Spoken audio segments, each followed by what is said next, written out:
मेरे पति अपनी माँ के इकलौते बेटे थे, जिसे शादी के कई सालों के बाद मेरी सास ने बहुत ही मन्नतों और प्रार्थनाओं के बाद पाया था। अमर के पापा तो उसके बचपन में ही इस दुनिया को अलविदा कह गए थे। अमर की माँ ने अकेले उसकी परवरिश की। उन्होंने माँ और बाप दोनों का प्यार अमर को दिया। दुनिया की सर्द और गर्म हवाओं से बचाकर रखा, पढ़ा लिखा कर काबिल इंसान बनाया। फिर वो अमर के लिए अच्छा रिश्ता ढूंढने लगी। हमारा और अमर का घर एक ही मोहल्ले में था। इत्तेफाक से मेरे माँ बाप भी मेरे लिए एक अच्छे लड़के की तलाश में थे। एक ही मोहल्ले में रहने के बावजूद हमारे दोनों घरों की आपस में कुछ खास जान पहचान नहीं थी।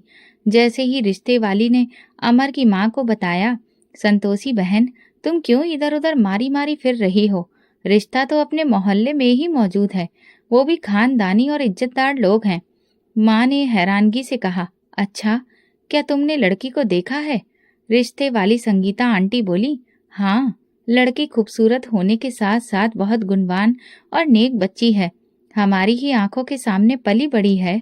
अपनी गली के नुक्कड़ वाले सुरेश भाई साहब है ना, उन्हीं की बेटी है। बहुत ही अच्छा परिवार है। अगर तुम कहो तो मैं बात चलाऊं। वैसे भी वो आजकल अपनी बेटी के लिए एक अच्छे रिश्ते की तलाश कर रहे हैं। फिर ऐसा ना हो कि ये रिश्ता हाथ से निकल जाए। नहीं नहीं संगीता, तुम अमर के रिश्ते की बात चलाओ। बाकी जो भगवान को मंजूर होगा वही होगा। बस मुझे तो ऐसी लड़की चाहिए जो मेरे बेटे के साथ साथ मुझे भी इज्जत दे। संगीता आंटी बोली, संतोषी बहन, तुम कैसी बातें कर रही हो?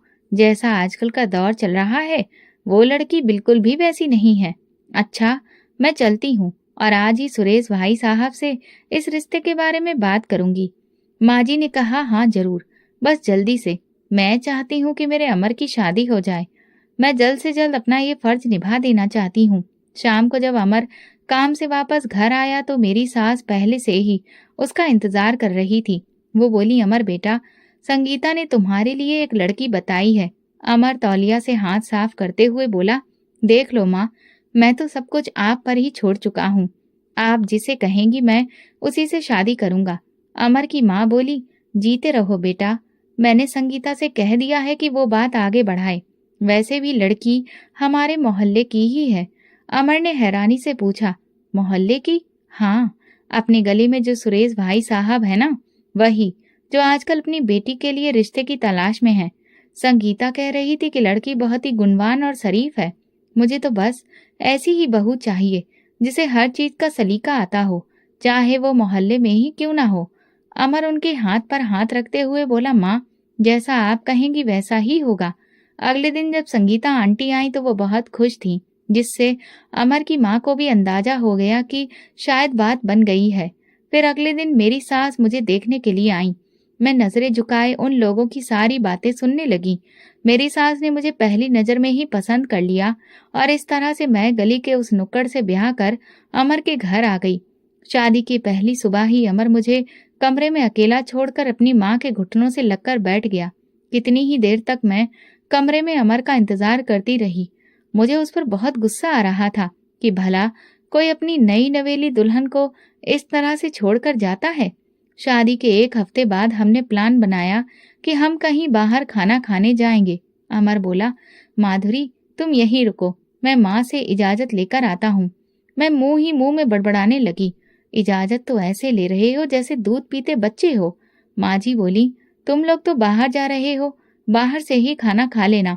माधुरी से कहो कि जाने से पहले मेरे लिए खाना बना दे।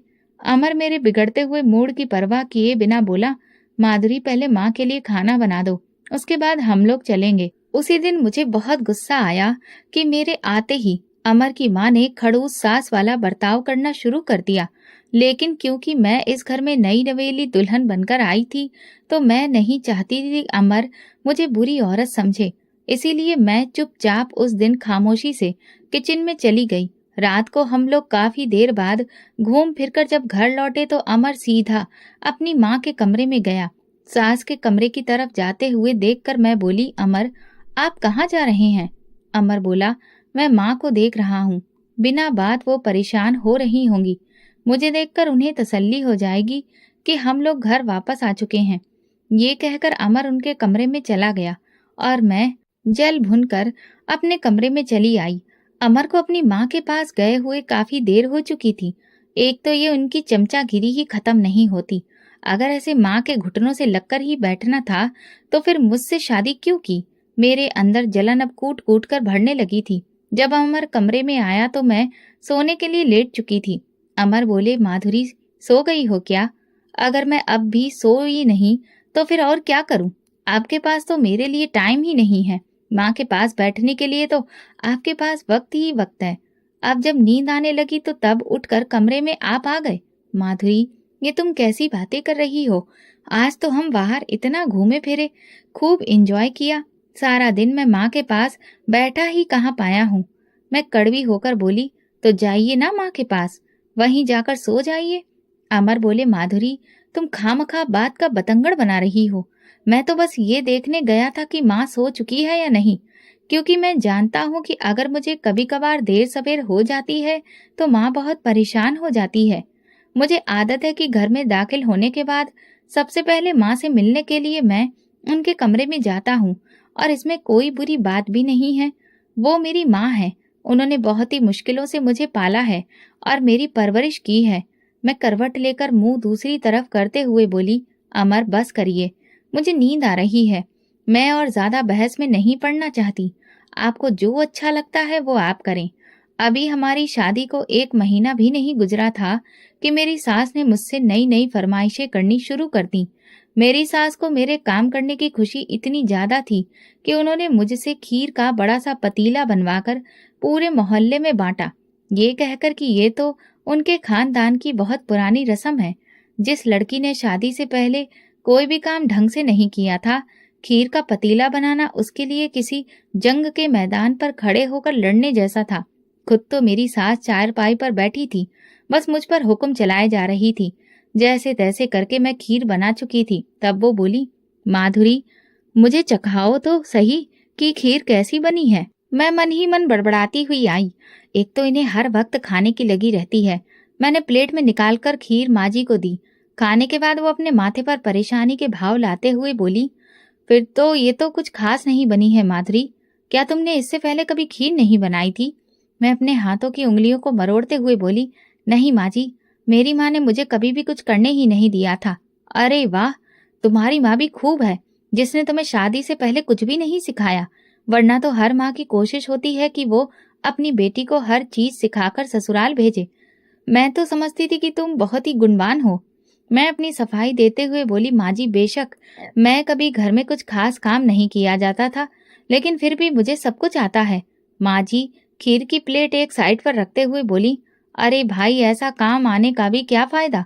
अब ये खीर ही खाकर देखो, इसमें तो कोई स्वाद ही नहीं है। जब ये मोहल्ले में बांटी जाएगी तो फिर लोग इसे खाकर कैसी कैसी बातें करेंगे। मैं गुस्से से पैर पटकती हुई किचन में वापस चली गई। चम्मच को पतीले पर गुस्से से रखते हुए बोली, क्या मुसीबत है। एक तो इतनी गर्मी में काम करो, फिर भी इन्हें कुछ पसंद ही नहीं आता। एक भी काम को हाथ तो खुद लगाती नहीं है। जो मैं करती हूँ उसमें भी 100 कीड़े निकालती हैं। मैं खीर का चम्मच मुंह में डालते हुए बोली, अच्छी भली तो है, माँ जी को तो वैसे ही आदत है 50 बातें बनाने की। खीर बनाने के बाद से मेरी सास ने बिल्कुल ही काम करना छोड़ दिया था। मैं अकेली सुबह से शाम तक घर के कामों में लगी रहती, और मेरी सास तो गली मोहल्ले की औरतों से मिलने के लिए निकल जाती और कितनी कितनी देर घर से बाहर रहती, या फिर चारपाई पर बैठे बैठे सब कुछ देखती रहती कि मैं कैसे काम कर रही हूँ, और मुझे रोकती टोकती रहती। मैं तो घर के काम कर कर के तंग आ चुकी थी। कई बार तो मेरा जी चाहता कि ये सब कुछ छोड़कर एक लंबी छुट्टी के लिए अपने मायके चली जाऊं, पर क्या करती। मेरा मायका भी पास में ही था। अगर मुझे अपने माँ बाप के घर जाना होता तो अमर सुबह ऑफिस जाते हुए मुझे मेरे मायके छोड़ जाते और शाम को वापसी पर ले आते। इस तरह मुझे कुछ घंटे का सुकून भी ठीक से नसीब नहीं हो पाता था। शुरू से ही मुझे इतना काम करने की आदत नहीं थी। मैं तो कम से कम करती थी। एक दो बार मैं अमर से शिकायत करने लगी तो वो बोले, माधुरी मैं माँ से बात करता हूँ, सफाई वगैरह के लिए नौकरानी रख देते हैं, तुम्हें भी आसानी हो जाएगी। मैं बोली, मगर अमर मुझे नहीं लगता कि माँ जी मानेंगी। तुम फिक्र मत करो, मैं माँ से बात करूंगा, और अगर वो नहीं मानी तो मैं उनसे कहूंगा कि वो तुम्हारे साथ काम में हाथ बटाएं। अमर अपने कमरे में जाने के लिए मुड़ा तो मैं बाजू से पकड़कर अमर को रोक लिया। अमर, माँ जी को बिल्कुल भी शक नहीं होना चाहिए कि मैंने आपसे नौकरानी वाली बात कही है, वरना आपके जाने के बाद मुझे हजारों बातें सुनाई देंगी। अमर इस बात पर हंसते हुए चले गए। जब अमर माँ के कमरे में गए तो वो रामायण पढ़ने में व्यस्त थी। अमर ने अपनी माँ के पास बैठकर बड़े ही प्यार से उनके चेहरे की तरफ देखा। उनके चेहरे पर बुढ़ापे के असर साफ नजर आ रहे थे। जैसे ही माँ अमर की तरफ देखने लगी तो वो बोली, आ गया मेरा बच्चा। हाँ माँ, मुझे आपसे जरूरी बात करनी थी। माँ हैरान होकर बोली, हाँ बोलो, कौन सी ऐसी जरूरी बात है? अमर बोला, माँ मैं ये कह रहा था कि क्यों ना हम घर की सफाई के लिए एक नौकरानी रख लें। घर के इतने सारे काम होते हैं और माधुरी अकेले सारे काम करके थक जाती है। माँ बोली, देखो अमर, हमारी कोई इतनी लंबी चौड़ी तो फैमिली है नहीं। देखो बस हम सिर्फ 3 लोग ही तो हैं। मैं भी तो शुरू से ही घर के सारे काम खुद ही करती आई हूँ। और फिर तुम्हारा बजट भी तो इतना नहीं है कि तुम एक नौकरानी को रख सको। जितनी तुम्हारी तनख्वाह है उससे तो घर के खर्च ही मुश्किल से पूरे होते हैं। अमर बोला, मैं घर के खर्चों के साथ साथ अपनी सेविंग भी तो की हुई है ना। आखिर वो सेविंग किस दिन काम आएगी? माँ बोली, बेटा वो सेविंग मैंने खुद के लिए नहीं बल्कि तुम्हारे आने वाले बच्चों के बेहतर भविष्य के लिए की है। जब तुम्हारे बच्चे हो जाएंगे तो तुम पर और ज्यादा जिम्मेदारियां बढ़ जाएंगी। उन सारे खर्चों को तुम अपनी एकमात्र तनख्वाह से कैसे पूरा करोगे? मैं तो बस यही सोचकर तुमसे कह रही थी, बाकी जो तुम्हें ठीक लगे। मैं माँ हूँ, मैं तुम्हारे आने वाले कल के लिए फिक्रमंद हूँ। और रही घर के कामों की बात, तो मैं हूं ना, मैं माधुरी का घर के कामों में हाथ बटाऊंगी। तुम तो जानते हो अब मैं बूढ़ी हो चुकी हूँ, मुझे कहाँ सारे घर का काम हो पाता है।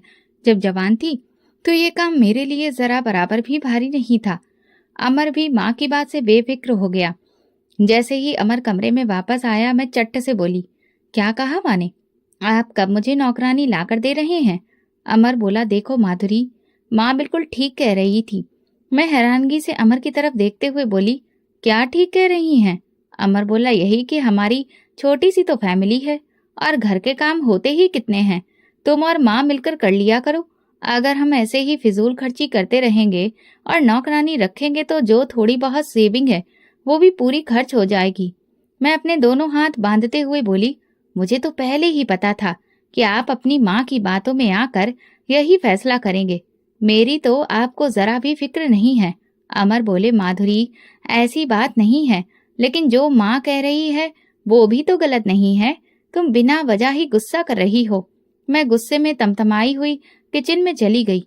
माँ जी ने नौकरानी नहीं रखी थी, लेकिन हाँ, उन्होंने घर के कामों में मेरा हाथ बटाना शुरू कर दिया था। बल्कि ज्यादातर काम में अब अपनी सास से ही मैं करवाती। जब अमर के आने का टाइम होता तो मैं खुद को किसी न किसी काम में व्यस्त कर लेती। मुझे देखकर अमर यही समझता कि घर का बाकी काम मैं ही करती हूँ। एक दिन अमर के ऑफिस चले जाने के बाद मैं सर दर्द का बहाना करके लेट गई। घर का सारा काम माँ जी ने किया। नींद पूरी करने के बाद शाम के टाइम पर मैं उठी। माँ जी उस वक्त पूजा करने की तैयारी कर रही थी। मुझे कमरे से निकलते हुए देखकर बोली, माधुरी अब तुम्हारे सिर का दर्द कैसा है? तुम ठीक हो ना? मैं तुमसे पूछने के लिए तुम्हारे कमरे में गई थी, मगर तुम काफी गहरी नींद सो रही थी, इसलिए मैंने तुम्हें जगाना ठीक नहीं समझा। मैं अपने माथे पर हाथ रखते हुए बोली, माँ जी पहले से अब कुछ बेहतर लग रहा है। माँ जी बोली, अच्छा तुम आराम करो, अमर आएगा तो मैं उसे कहूंगी कि तुम्हें डॉक्टर के पास चेकअप के लिए लेकर जाए। मैं पूजा कर लूं, उसके बाद सब्जी बनाने के लिए रख दूंगी। मैं बोली, अरे नहीं माँ जी, इतनी गर्मी हो रही है, आपके किचन में कहाँ खाना बनाएंगी, मैं बना लेती हूँ, आप पूजा कर लीजिए। वो बोली, अच्छा ठीक है, जैसी तुम्हारी मर्जी। पूजा करने के बाद माँ जी अपनी साथ वाली पड़ोसन के घर चली गई और मैं किचन में खाना बनाने लगी। अमर ऑफिस से आते ही सीधा पानी पीने के लिए किचन में आ गया। खाना बनाते हुए मेरे कपड़े पसीने से तरबतर थे। मुझे ऐसे देखकर अमर बोले, आज मैडम क्या बना रही हैं? मैं बोली, आपकी पसंदीदा सब्जी। आपको बहुत पसंद है ना? अमर बोले, हाँ बहुत ज्यादा, और वो भी जब पत्नी के हाथ की हो तब तो मजा ही आ जाता है। जल्दी से खाना बनाकर बाहर आओ, देखो तुम कितने पसीने से भीगी हुई हो। और माँ कहाँ है? वो तो नजर ही नहीं आ रही। मैं बोली पता नहीं गई होंगी किसी के घर, उन्हें और काम ही क्या है। एकदम से मुझे चक्कर सा आया। इससे पहले कि मैं गिरती अमर ने मुझे थाम लिया। माधुरी क्या हुआ? तबीयत ठीक है ना? मैं अपने माथे को अपनी उंगलियों के पोरों से मसलते हुए बोली, पता नहीं, सुबह से मेरे सिर में बहुत ज्यादा दर्द हो रहा है। अमर बोले, तो मुझे किसी ने बताया क्यों नहीं? कम से कम मुझे कॉल ही कर देती, मैं आकर तुम्हें डॉक्टर के पास ले जाता। मैं बोली, माँ जी ने कहा था कि शाम को जब अमर आएगा तो वो तुम्हें डॉक्टर के पास लेकर जाएगा, तो इसीलिए मैंने आपको कॉल नहीं की, कहीं माँ जी नाराज ना हो जाएं। अमर बोले, इसमें नाराज होने वाली कौन सी बात है? तुम मेरी पत्नी हो, तुम्हारा ख्याल रखना मेरा फर्ज है। अमर मेरे हाथ से चम्मच लेकर रखते हुए बोले, चलो ये सब छोड़ो, हम अभी के अभी डॉक्टर के पास जा रहे हैं। मैं बोली, अमर मैं ठीक हूँ, डॉक्टर के पास जाने की जरूरत नहीं है। जरूरत है माधुरी, बस तुम जल्दी से चेंज कर लो। अमर माँ जी को बताए बिना मुझे डॉक्टर के पास ले गए। चेकअप के बाद डॉक्टर ने जो खबर सुनाई, वो सुनते ही अमर खुशी से पागल हो गए। वो मेरा हाथ पकड़कर बोले, माधुरी, आज तुमने मुझे दुनिया की सबसे बड़ी खुशी दी है। मैं बता नहीं सकता कि आज मैं कितना खुश हूँ। मैं बोली, अमर, आपकी खुशी आपके चेहरे से झलक रही है। जब हम लोग वापस घर आए तो माँ आंगन में चारपाई बिछाए बैठी थी। हमें देखते ही उठ खड़ी हुई। अरे, तुम लोग मुझे बिना बताए कहाँ चले गए थे? इससे पहले कि मैं कुछ बोलती, अमर बोले, माँ आपने मुझे कॉल करके क्यों नहीं बताया कि माधुरी की तबीयत ठीक नहीं है? वो इतनी गर्मी में किचन में खाना बना रही थी, उसे चक्कर आया। अगर मैं वहां मौजूद नहीं होता तो ना जाने क्या से क्या हो जाता। वो तो शुक्र है कि बहुत बड़ा नुकसान होने से बच गया। माँ बोली, बेटा मैं तो सुबह से, मैं तुरंत ही उनकी बात काटते हुए बोली, माँ जी, आपके लिए एक बहुत बड़ी खुशखबरी है, आप दादी बनने वाली हैं। अच्छा, अरे वाह, भगवान का लाख लाख शुक्र है। माँ जी मुझे अपने से लगाते हुए मेरे सर पर हाथ फेरने लगी। तुम लोग बैठो, मैं पानी लेकर आती हूँ, और साथ में मिठाई भी। हमें आज इतनी बड़ी खुशखबरी जो सुनने को मिली है। अमर माँ जी से कहने लगे, माँ अब एक बात का ध्यान रखिएगा, डॉक्टर ने माधुरी को बेड रेस्ट करने को बोला है, अब इसका ख्याल रखना आपकी जिम्मेदारी है। माँ जी बोली, अमर तुम फिक्र मत करो, मैं बहुत अच्छे से इसका ध्यान रखूंगी। मुझे तो बस उस दिन का इंतजार रहेगा जब मैं अपने पोते या पोती को अपनी गोद में खिलाऊंगी और ये घर उसकी किलकारी से गूंज उठेगा। अच्छा, तुम माधुरी को कमरे में ले जाओ, ये थोड़ा आराम कर ले। थोड़ी देर में मैं तुम लोगों का खाना कमरे में ही दे आऊंगी। और माधुरी, तुम मेरी एक बात सुनो, खबरदार अगर तुम अपने कमरे से बाहर आई, जितना हो सके आराम करो। अमर मुझे लेकर कमरे में चले गए। वो मुझे बेड पर बिठाते हुए बोले, अब मैं तुम्हें किचन में बिल्कुल भी नहीं देखूं, समझ गई? मैं नहीं चाहता कि तुम अपनी सेहत के मामले में जरा भी लापरवाही करो। माँ तो है ही ना, वो सब कुछ देख लेंगी। तुम बस अपना और आने वाले नन्हे मेहमान का ख्याल रखो, यही तुम्हारा काम है। मैं बड़े ही नखरे के साथ बोली, अच्छा जी, अब क्या मैं बिस्तर से ही लग जाऊं? घर के छोटे मोटे काम करने में आखिर बुराई क्या है? माँ जी बेचारी अकेली थक जाएंगी, और वैसे भी अब उन्हें काम करने की आदत ही नहीं रही, क्योंकि सारा घर तो मैंने संभाला हुआ है। अमर बोले, अच्छा तुम ये सब छोड़ो और बताओ क्या खाओगी? अभी तुम्हारे लिए बाहर से लेकर आता हूँ। मैं बेमन से मुंह बनाते हुए बोली, फिलहाल तो मेरा कुछ भी खाने का मन नहीं कर रहा है, बस मैं कुछ देर आराम करना चाहती हूँ। अमर मुझे लिटाते हुए बोले, अच्छा तुम आराम करो, मैं जरा बाहर चक्कर लगाकर आता हूँ। शुरू के 2-4 दिन तो मैंने काम को हाथ तक नहीं लगाया। मेरी सास खाना बनाने से लेकर सफाई तक सब कुछ खुद ही करती थी। मैं बहुत खुश थी कि चलो माँ बनने के बहाने ही सही मेरी काम से जान तो छूटी, वरना तो मेरी सास मुझे कोई ना कोई काम करवाती ही रहती थी। मैं उनकी रोज रोज की खिदमत कर करके परेशान हो चुकी थी। कभी कभी तो ऐसा जी चाहता कि मुंह पर ही जवाब दे डालूं कि मुझे ये सब नहीं होता, मगर क्या करती, अमर के हाथों मजबूर थी। महीने के आखिर में अमर को जब ऑफिस से सैलरी मिलती तो वो थोड़ा बहुत जेब खर्च निकालकर सारी की सारी सैलरी अपनी माँ के हाथ में रख देते, और ये बात मुझे बहुत बुरी लगती थी। मुझे ये किसी भी तौर पर मंजूर नहीं था कि अमर अपनी सैलरी लाकर अपनी माँ को दे और मुझे अपनी छोटी छोटी जरूरतों के लिए अमर के आगे हाथ फैलाने पड़े।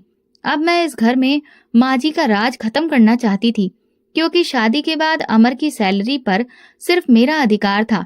इस महीने भी हमेशा की तरह अमर ने अपनी सैलरी लाकर मेरे पास बैठी माँ जी के हाथ में रख दी, तो मैंने नाराजगी से उनकी तरफ देखा। माँ जी शायद मेरे दिल की बात समझ गई थी, इसलिए बोली, अमर, अब तुम ये जिम्मेदारी अपनी पत्नी पर डालो। मैं बूढ़ी हो चुकी हूँ, अब घर की जिम्मेदारी मुझसे और ज्यादा नहीं निभाई जाती। तुम ये सैलरी माधुरी को दो, वो अपने हिसाब से अब ये घर चलाएगी। मैं दिल ही दिल में बहुत खुश थी कि माँ जी ने तो मेरे दिल की बात ही कह दी। मगर साथ ही अमर बोले, नहीं माँ, जब तक आपका साया हमारे सिर पर है तब तक ये जिम्मेदारी तो आपको ही उठानी पड़ेगी। और वैसे भी माधुरी को जो भी चीज चाहिए होती है मैं खुद उसे लाकर दे देता हूँ, तो उसे इन पैसों की भला क्या जरूरत है। आप इन्हें अपने पास में ही रखें। मैं गुस्से में उठकर अपने कमरे में चली गई। अमर ने मुझे गुस्से से कमरे में जाते हुए देखा और वो भी मेरे पीछे आ गया। वो मेरे सामने आकर बोला, माधुरी, ये सब क्या था? तुम ऐसे वहां से उठकर क्यों आ गई? आखिर तुम्हें किस बात पर गुस्सा है? मैं जोर से बोली, अमर, मुझे किस बात पर गुस्सा आना चाहिए? इस बात पर कि मैं इस घर को चलाने के काबिल नहीं, या फिर इस बात पर कि मैं आपकी सैलरी की हकदार नहीं? एक पत्नी का अपने पति की कमाई पर सबसे ज्यादा अधिकार होता है, लेकिन मुझे लगता है जैसे आपकी कमाई पर तो मेरा कोई हक है ही नहीं। इसीलिए तो आपने माँ जी को मुझे ये हक देने से रोक दिया। अमर ने मुझे कंधों से पकड़कर सोफे पर बिठाते हुए कहा, देखो माधुरी, ये घर शुरू से माँ चलाती आ रही है। उन्हें घर के खर्चों का बखूबी अंदाजा है। वो ये सब बहुत अच्छे से लेकर चलती हैं। मैं उनका इकलौता बेटा हूँ और मेरी कमाई पर जितना तुम्हारा अधिकार है उतना ही माँ का भी है, क्योंकि उन्होंने मुझे पाल पोस कर बड़ा किया है और इस काबिल बनाया कि मैं आज एक अच्छी नौकरी कर रहा हूँ। रही बात तुम्हारी, तो तुम्हें जो चाहिए होता है वो मैं तुम्हें लाकर देता हूँ। मैं कभी तुम्हारे प्रति अपने फर्ज में कोई कोताही नहीं बरतता। वो थोड़ी सी झुंझलाहट के साथ मेरा चेहरा अपनी तरफ करते हुए बोला, अच्छा, आज हम बाहर कहीं घूमने के लिए चलते हैं और साथ में शॉपिंग भी करेंगे। तुम जल्दी से तैयार हो जाओ। ये सुनते ही मेरा मूड एकदम से बदल गया, क्योंकि मुझे शुरू से ही घूमने फिरने का बहुत शौक था। तो मैं उठकर जल्दी से तैयार हो गई। एक दिन मैंने अपने मायके वालों को दावत पर बुलाया था। मेरी शादी के बाद वो लोग पहली बार मेरे घर आ रहे थे। मैं चाहती थी कि इस दावत में किसी भी चीज की कोई कमी ना हो। मैंने अपनी सास को कुछ चीजें लिख कर दी और कहा, माँ जी, ये मुझे आप बाजार से लाकर दे दीजिए। लेकिन वो अपने माथे पर शिकन डालते हुए बोली, पर्ची तो ले गई, पर जब बाजार से वापस आई तो माँ जी का चेहरा उतरा हुआ था। वो गुस्से से चारपाई पर सामान पटकते हुए बोली, एक तो इन दुकानदारों ने भी इतनी महंगाई कर रखी है कि समझ में ही नहीं आता आदमी क्या खरीदे और क्या नहीं। फिर उन्होंने मुझे आवाज देकर बुलाया, माधुरी, मैं ये सामान ले आई हूँ। जब मैंने सामान चेक किया तो बोली, माँ जी, इसमें तो पूरा सामान है ही नहीं। मैंने जो चीजें आपको लिख कर दी थी उनमें से कुछ ही लाई हैं, बाकी नहीं। तो माँ जी गुस्से से बोली, माधुरी, मैं क्या करूं? अमर मुझे कोई लाखों रुपए तो देता नहीं है कि मैं पैसों को कागज की तरह उड़ाती फिरूं। फिर जो लाकर दिया है उसी में गुजारा करो। मैंने कहा, लेकिन माँ जी, आज पहली बार मेरे घर वाले यहाँ आ रहे हैं। मैं नहीं चाहती कि किसी भी चीज की कमी हो। माँ जी बोली, हाँ तो घर में सभी कुछ है जिससे उनके लिए ठीक ठाक खाना बन सकता है। माधुरी, हमें अपनी औकात के मुताबिक ही पैर फैलाने चाहिए।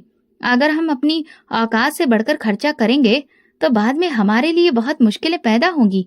मैंने कहा, बस करिए माँ जी, मुझे लगता है कि मेरे घर वालों का यहाँ आना आपको बिल्कुल भी पसंद नहीं आ रहा है, तो ठीक है, मैं उन्हें मना कर देती हूँ। वो बोली, माधुरी, मैंने ऐसा तो नहीं कहा। मैं तो बस ये कह रही हूँ कि जो कुछ भी घर में है उससे अच्छा खाना बना लो।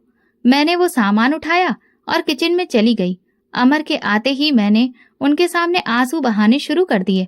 अमर, देखिए ना, मेरी शादी के बाद आज पहली बार मेरे घर वाले यहाँ आ रहे हैं। मैंने माँ जी को कुछ सामान लाने को दिया था, जिसमें से थोड़ा सामान ही वो लाई हैं और बाकी उन्होंने लाने से मना कर दिया। आप ही बताइए, अगर किसी चीज की कमी रह गई तो लोग क्या कहेंगे? मेरी ही नहीं, आपकी भी तो बेइज्जती होगी।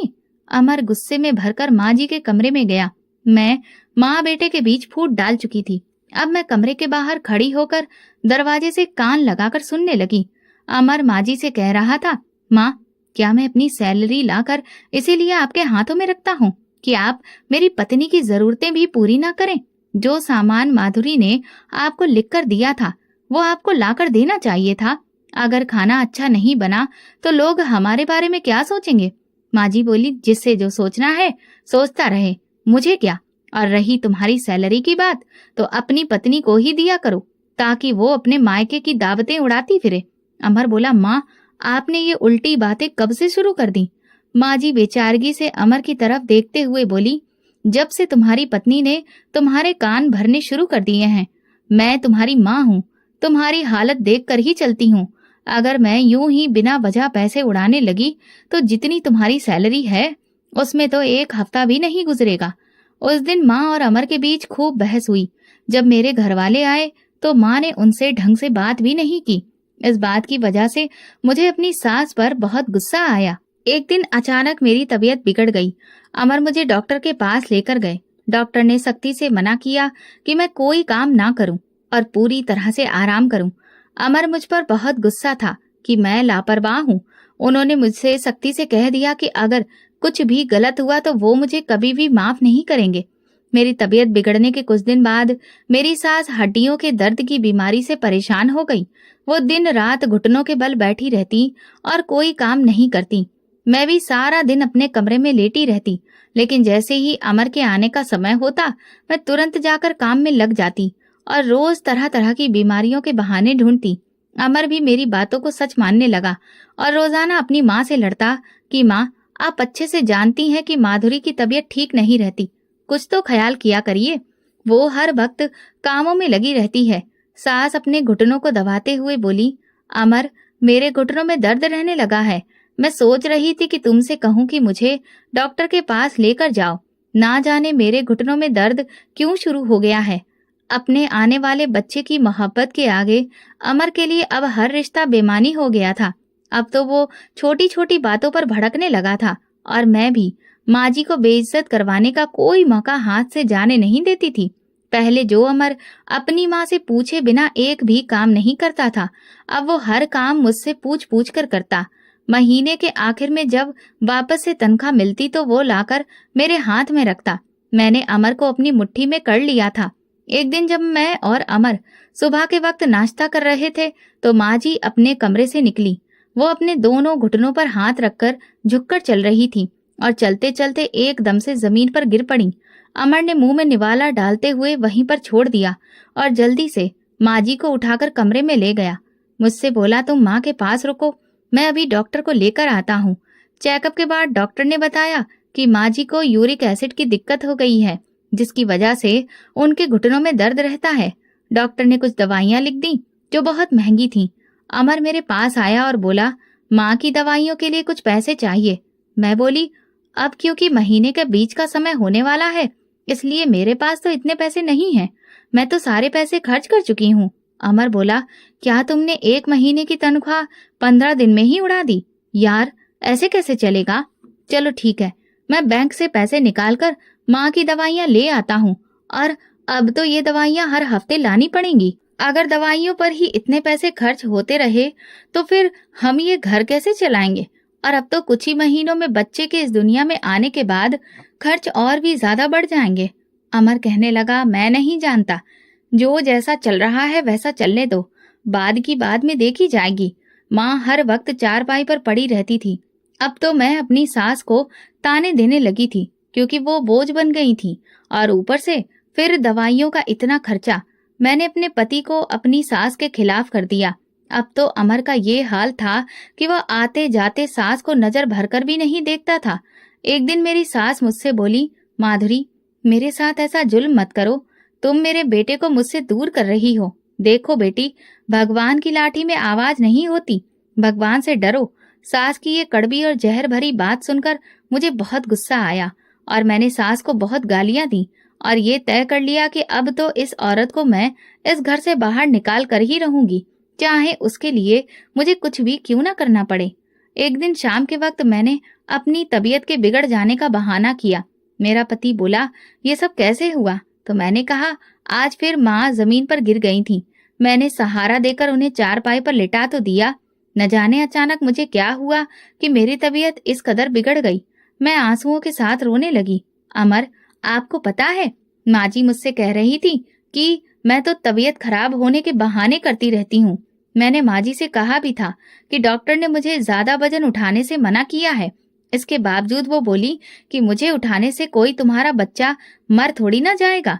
ये सुनकर अमर बहुत गुस्से में आ गया। माधुरी, आज के बाद तुम माँ का कोई भी काम नहीं करोगी, चाहे उनके साथ कुछ भी हो जाए। तुम उनके नजदीक भी नहीं जाओगी। मैं बड़ी ही मक्कारी से अपने आंसू साफ करते हुए मुस्कुरा उठी। अब सिर्फ मेरा एक ही मिशन था, अपनी सास को ओल्ड एज होम भेज देना। मगर ये बात मैं अमर से सीधे नहीं कह सकती थी, इसलिए बातों बातों में अमर को इशारा दिया। अब तो मैं ऐसी हालत में नहीं हूँ कि माँ को संभाल सकूं। ओल्ड एज होम में बहुत सारे बुजुर्ग होते हैं और वहां पर देखभाल भी अच्छी होती है। क्यों ना आप माँ को ओल्ड एज होम छोड़ दें? ऐसे ही वहां पर उनका दिल भी लगा रहेगा। जब बच्चे की पैदाइश हो जाएगी तो हम माँ जी को वापस घर ले आएंगे। अमर बोला, मगर माधुरी, क्या माँ वहां पर जाने के लिए मानेगी? मैं बोली, आप उनसे कहना कि माधुरी की डिलीवरी के बाद हम आपको वापस घर ले आएंगे। आप उन्हें जरा अच्छे से समझाना, वो आपकी बात जरूर समझ जाएंगी। अमर बोला, अच्छा ठीक है, अब तो काफी रात हो चुकी है, मैं सुबह ही माँ से बात करके उन्हें ओल्ड एज होम छोड़ आऊंगा। सुबह होते ही अमर अपनी माँ के कमरे में गया। वो अभी पूजा करके फ्री हुई थी। अमर की हिम्मत नहीं हो रही थी कि वो अपनी माँ से ये बात कैसे कहे। अमर को देखकर उसकी माँ बोली, क्या मुझसे कोई बात कहना चाहते हो? अमर खामोश रहा तो माँ ने कहा, मुझे लगता है तुम किसी उलझन में हो, बताओ आखिर बात क्या है? अमर बोला, माँ, आपको तो पता है माधुरी के आखिरी दिन चल रहे हैं। उसकी हालत बहुत ही नाजुक है। डॉक्टर ने सख्ती से मना किया है कि वो कोई भी भारी काम नहीं करेगी। सारा दिन घर में उसके अलावा और कोई होता ही नहीं है जो आपकी देखभाल कर सके। इसीलिए मैंने फैसला किया है कि आपको ओल्ड एज होम छोड़ दूं। ये सुनकर माँ के चेहरे के हाव भाव बदल गए। उनके चेहरे पर दुख और गम के भाव आ गए।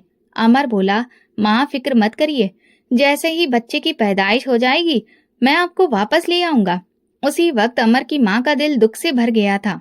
एक भरोसा जो एक माँ को अपने बेटे पर होता है, वो उस दिन टूट कर बिखर गया था। माँ जी बोली, ठीक है, मैं तुम्हारे साथ चलने को तैयार हूँ। मुझे इस घर में रखना चाहो या ना चाहो, मगर मुझसे मिलते आते रहना, क्योंकि मेरी आंखों की ठंडक ही तुमसे है। माँ की इस बात से अमर का दिल कटकर रह गया था। वो ये सब कुछ करना नहीं चाहता था। अगर उसकी मजबूरी ना होती तो वो कभी भी माँ को खुद से अलग नहीं करता।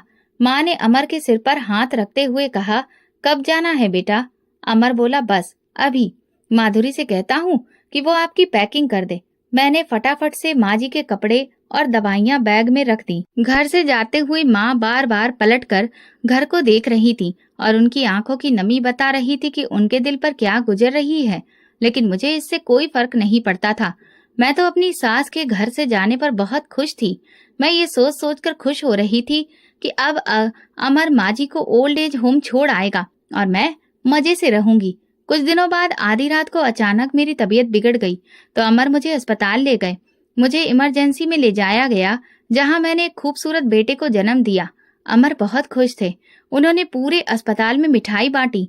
वो मेरे माथे पर हाथ फेरते हुए बोले, मुझे इतनी बड़ी खुशी देने के लिए थैंक यू। मैं बोली, अच्छा अमर, देखो तो ये किस पर गया है?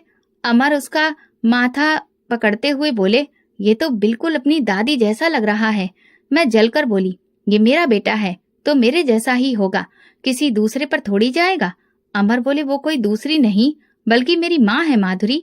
तुम ऐसी बात कैसे कर सकती हो? मैंने बात को बदलते हुए कहा, अच्छा हम घर कब जा रहे हैं? बस अभी थोड़ी देर में, कुछ फॉर्मेलिटीज हैं, मैं वो पूरी करके अभी आता हूँ। डिलीवरी के बाद जब मैं घर आई तो मुझे ऐसा महसूस हो रहा था जैसे मैं हवा में खुलकर सांस ले रही हूँ। मुझे कोई रोक टोक करने वाला नहीं था। अब मैं इस घर की अकेली मालकिन थी। एक दिन अमर मुझसे बोले, माधुरी, क्यों ना मैं जाकर माँ को ले आऊं? अब तो तुम भी पूरी तरह से ठीक हो चुकी हो। उनका भी तो जी चाह रहा होगा कि वो अपने पोते को देखें, उसे अपनी गोद में खिलाएं। मैंने कहा, अमर बस करिए, अब इस घर में या तो माँ जी रहेंगी या फिर मैं और मेरा बच्चा। अमर हैरत से मेरी तरफ देखते हुए बोले, मगर माधुरी, तुमने कहा था कि हम माँ जी को तुम्हारी डिलीवरी के बाद ले आएंगे। अब तो हमारा बेटा भी 3 महीने का हो चुका है। वो अपना बेटा होने के बावजूद वहाँ लावारिसों की तरह जिंदगी गुजार रही हैं। मैंने कहा, अमर, मुझे कुछ नहीं सुनना। मैं बस ये जानती हूँ कि अगर माँ जी इस घर में आई तो मैं यहाँ नहीं रहूंगी, बल्कि अपने बेटे को लेकर हमेशा के लिए यहाँ से चली जाऊंगी। अमर गुस्से से अपने हाथ की मुट्ठियां भींचते हुए वहां से चले गए। उसके बाद से अमर उदास रहने लगे। ना तो वो मुझसे सीधे मुंह बात करते और ना ही मुझे ज्यादा समय देते। मैं जानती थी कि वो ये सब माँ जी को घर लाने की वजह से कर रहे हैं, मगर मैं भी अपनी बात पर अडिग थी। माँ जी को इस घर में मैं हरगिज नहीं आने दूंगी, और ये बात मैं अच्छी तरह से जानती थी कि अमर कभी भी मुझे और अपने बेटे को नहीं छोड़ सकते। इसी बात ने मेरे पांव इस घर में मजबूत किए हुए थे। अब मैं सारा दिन काम करती और साथ में अपने बेटे को भी संभालती। न जाने क्यों कुछ दिनों से मेरी कमर में हल्का हल्का दर्द रहने लगा था। शुरुआत में तो मुझे लगा था कि बच्चे की पैदाइश की वजह से ये सब हो रहा है, कुछ दिनों में खुद ब खुद ठीक हो जाएगा। मगर ये दर्द अब लगातार रहने लगा था। वो हल्का हल्का कमर दर्द अब और भी तेज हो गया था। अब तो मेरी हिम्मत भी जवाब दे चुकी थी। तकलीफ मेरी बर्दाश्त से बाहर थी। मैं वॉशिंग मशीन लगाकर कपड़े धो रही थी जब एकदम से मेरी कमर में बहुत तेज दर्द की लहर उठी। रविवार का दिन था। अमर कमरे में लेटे हुए थे। मेरी आवाज सुनकर वो बाहर आए। तकलीफ की वजह से अब मेरा खड़ा रहना भी मुश्किल हो गया था। मेरा पूरा शरीर जैसे जकड़ गया था। मैंने कहा, अमर, मुझे बचा लीजिए, मेरी कमर में बहुत दर्द हो रहा है। अच्छा, तुम हिम्मत रखो, 1 मिनट तुम यहाँ बैठो, मैं कमरे से आदित्य को ले आऊं, फिर हम डॉक्टर के पास चलते हैं। तेज दर्द की वजह से मेरी आवाज भी नहीं निकल पा रही थी। मैंने कहा, अमर जल्दी करिए। जाते ही डॉक्टर ने कुछ टेस्ट लिख कर दिए। अमर ने अर्जेंटली वो टेस्ट करवा दिए। टेस्ट रिपोर्ट आने में अभी कुछ देर बाकी थी। मैं तकलीफ की वजह से बुरी तरह से तड़प रही थी।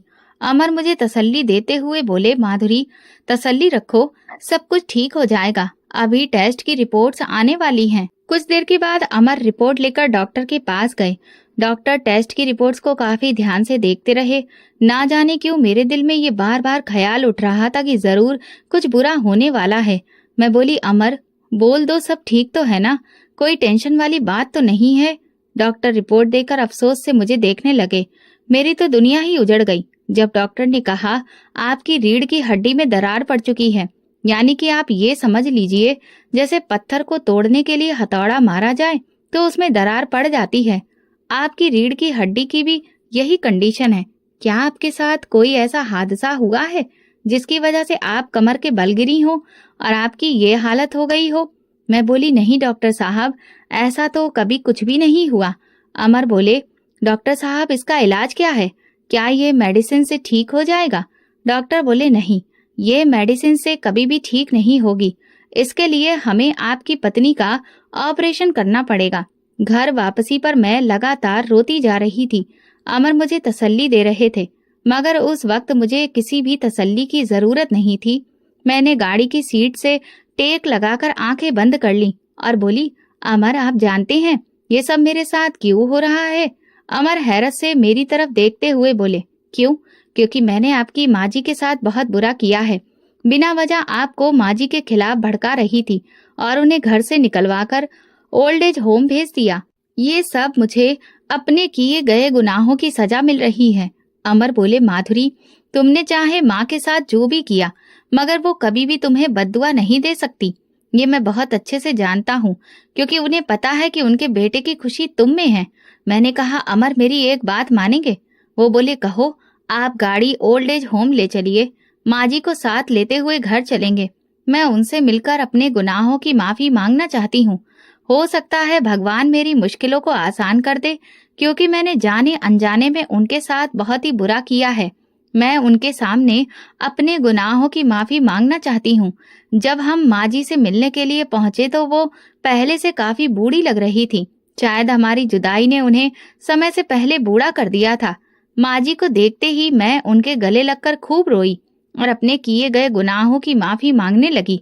माँ जी ने आदित्य को अपनी गोद में लेते हुए बोला, अपने पोते से मिलने के बाद मैं इतनी ज्यादा खुश हूँ कि मैंने तुम दोनों को माफ कर दिया है, लेकिन मैं तुम लोगों के साथ अब वापस घर नहीं जाऊंगी। मैं यहाँ पर बहुत खुश हूँ। घर जाकर मैं तुम दोनों पर बोझ नहीं बनना चाहती। मैंने कहा, माँ जी, भगवान के लिए इसमें अमर का कोई भी कसूर नहीं है। ये आपके बहुत अच्छे बेटे हैं। मैंने इन्हें आपके खिलाफ कर दिया था और ये इतना बड़ा कदम उठाने के लिए मजबूर हो गए थे। मैं माँ जी के सामने हाथ जोड़ते हुए रोने लगी। माँ जी, इस वक्त हमें आपकी बहुत ज़रूरत है। जैसे एक माँ अपने छोटे बच्चे को माफ़ कर देती है, वैसे ही आप भी हमें बच्चा समझकर माफ़ कर दें। मैं आपसे वादा करती हूँ कि कभी भी आपको कोई शिकायत का मौका नहीं दूंगी। अमर बोले, वैसे भी माँ, हमारे अलावा हमें भी आपकी बहुत ज़रूरत है। माँ जी बोली, अच्छा ठीक है, मैं तुम लोगों के साथ चलती हूँ, मगर तुम लोगों की वजह से नहीं बल्कि अपने पोते की वजह से। इसे देखने के बाद अब मेरा भी मन यही चाहने लगा है। माँ के घर आ जाने पर मैं और अमर बहुत खुश थे, लेकिन दूसरी तरफ मैं बहुत शर्मिंदा थी क्योंकि मेरे ऑपरेशन के बाद माँ ने मेरा बहुत ख्याल रखा। ओल्ड एज होम में माँ को अच्छी दवाइयाँ दी गई थी, जिसकी वजह से वो पहले से काफी बेहतर हो चुकी थी। जब मेरा ऑपरेशन हुआ तो माँ जी घर के कामों के अलावा मेरा हर छोटा बड़ा काम अपने हाथों से ही करती थी। एक दिन मैंने माँ जी का हाथ पकड़कर उन्हें अपने पास बिठाते हुए कहा, माँ जी, आप बहुत अच्छी हैं, शायद मुझे ही आपको समझने में देर हो गई। माँ जी ने मेरा चेहरा अपने हाथों में पकड़ते हुए कहा, माधुरी, ये रिश्ते ऐसे ही होते हैं। हम चाहे जितना मर्जी एक दूसरे के साथ बुरा बन जाएं, फिर भी कुछ ना कुछ बाकी रह ही जाता है। अब ये हमारे खुद के हाथ में ही होता है।